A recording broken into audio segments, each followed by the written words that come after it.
তুমি কি কখনো ভেবেছো যে ঈশ্বর তোমাকে সৃষ্টি করেছেন? তিনি শুধু বিচারক নন, তিনি তোমার সবচেয়ে কাছের, সবচেয়ে প্রেম সঙ্গী।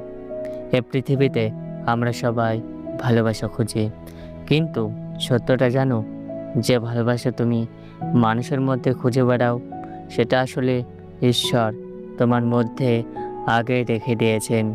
ঈশ্বর বলেন, তুমি একা নও, আমি সবসময় তোমার সাথে আছি। তোমার প্রতিটি দুঃখ, প্রতিটি কান্না আমি অনুভব করি। যখন তুমি ভেঙে পড়ো, যখন মনে হয় সব শেষ, ঠিক তখনই ঈশ্বর নীরবে তোমার পাশে দাঁড়িয়ে থাকেন। তিনি কখনো তোমাকে ছেড়ে যান না, তুমি শুধু তাকে ভুলে যাও।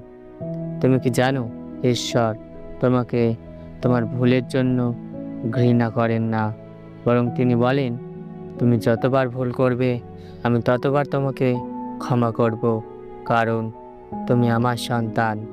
এই পৃথিবীতে সবাই শর্ত দিয়ে ভালোবাসে, কিন্তু ঈশ্বরের ভালোবাসা সম্পূর্ণভাবে নিঃস্বার্থ।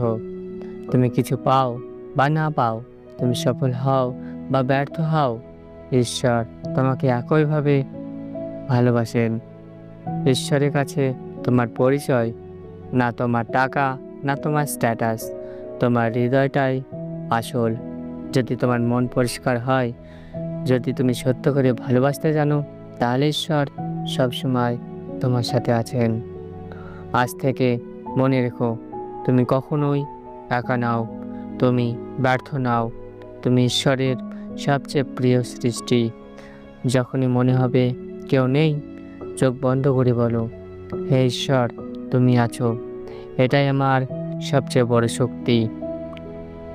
যদি তুমি বিশ্বাস করো ঈশ্বরের এই প্রেমময় বাণীতে, তাহলে এই ভিডিওটি লাইক করো আর কমেন্টে লেখো, ঈশ্বর সবসময় আমার সাথেই আছেন।